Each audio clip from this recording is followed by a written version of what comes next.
Hi everyone, let's talk about Amerigo, which I just did a full two-player playthrough for. If you'd like to see it out in action and see everything that's going on with it, hey, that's linked in the description if you haven't seen it yet. But hopefully you have seen it, and let's just talk about it. So yeah, we are huge fans of so many Stefan Feld games, and Amerigo is one of the best.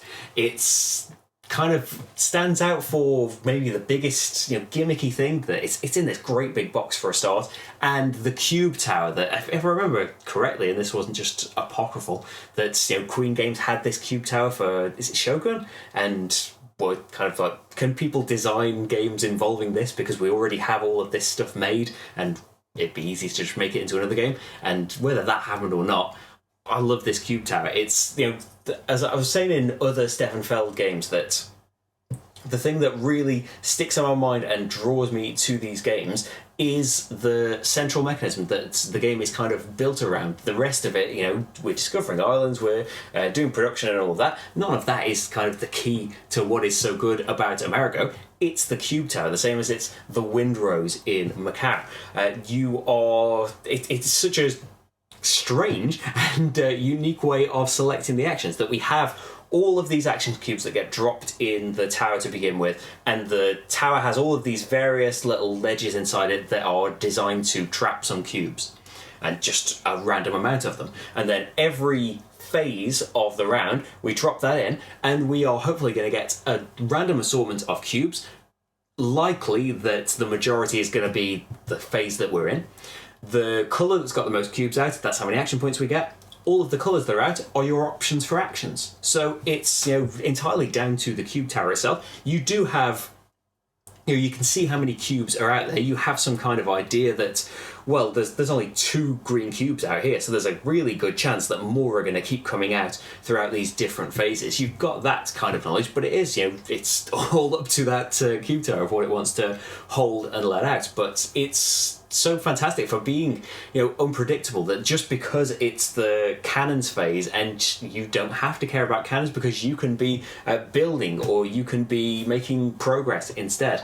I really like how that can it can wildly change your plans. It can really work for you, especially if you need if you needed a couple of extra points of building, and that's come out as an option in a different phase. That's a really nice bonus. But yeah, it's good for just opening opportunities that you wouldn't particularly have thought of, that you have to weigh up. Do I really need to sail again at this point, or can I do these other things instead? And there is a nice kind of unique action in the special action track that, again, you can just ignore. It is player order, so it is a really useful thing to be in front of, but being on different spaces of it, getting the opportunity to take those particular actions, especially if it's something that you are really going heavily into, you could just leave your piece on that space on the special action track, and every time a special action comes around, you're going to get that many action points in that action again and again. The different progress tokens that can come out, especially with there are 3 queenies. I haven't got one. I think that's a volcano, but then there's one that adds more progress tokens, and it adds some different island tiles as well. One designed to make it so there's more smaller islands, and one designed to make it so there's probably going to be much larger islands. But yeah, as I was saying in the playthrough, that there's especially in a 2-player game, but even no matter what the player can, we've played it at 4 recently as well, it's going to be a wildly different map out there because there are all these different tiles shuffled up, put in random directions. There are not really many rules about the placement. Don't make any water surrounded by land, and don't make any land that's only connected by corners. From those little restrictions, it can be a wildly different map. We've played games where there is just no big islands to be found whatsoever, and then you can play games where there is just a ginormous island because the tiles happen to have connected in that way, and that can radically change the game as well. Because if it is all small islands, especially, you're just going to go off, and if there's just one trading post on a load of these things, you're just going to go off and, okay, that's my island, that's fine. But the bigger islands, as soon as it gets to medium, large islands, there is going to be competition for this stuff, and there is definitely scope for this to be a fairly mean game in in the building aspect at least, because the trading posts, you want to get on there because no matter who completes that island, you're going to get some points off it. More points, the more trading posts you can get on there. But if you started it off and you can get more trading posts out there, you can kind of block other people coming into your island and stealing away your points and having a stake in there. And once they've got a trading post in there, maybe they can put buildings down. But also, in placing these polyomino tiles in the building, I hadn't really. I'm pretty sure it never happened when we first played it at a game group, and then ever since then we've only played it 2 players until recently we played it 4 players. So it hadn't really occurred to me before, but just through placing these tiles in a way that, in kind of an innocent way that you really want these commodities, because you really want to do production and try and get some really good multipliers going, you can end up completely blocking people off great big islands.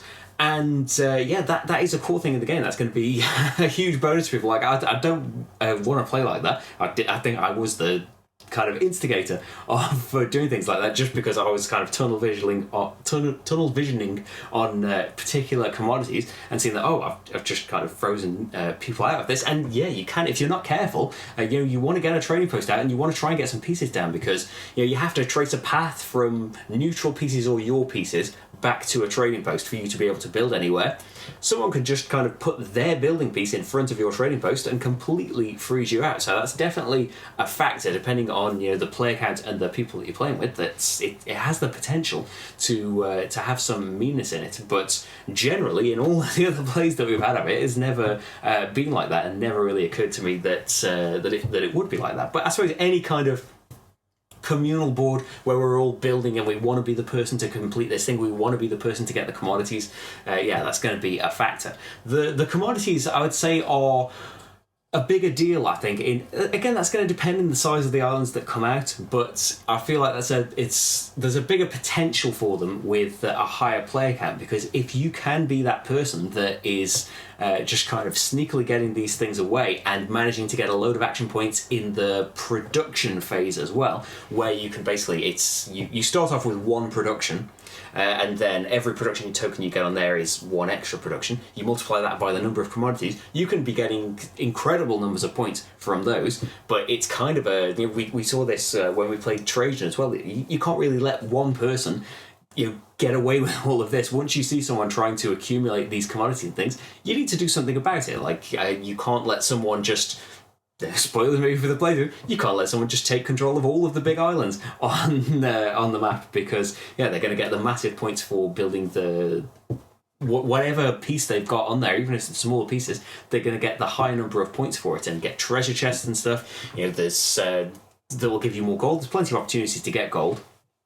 But gold can make it really flexible for giving you, often you're just short 1 action point for something you really need to do, whether it's a big building piece or move your ship. It's just 1 short of getting to an anchor point. That gold can be vital in getting that in. But there are other ways of getting gold as well. I will say that another thing that didn't really occur until our last few plays of it is that there's definitely stuff to do still in the last round, but it seems like in that last round that everyone's kind of just tying up a couple of loose ends. It's not like a lot of games where it just feels like, if I could only have had 1 more turn to get this thing done.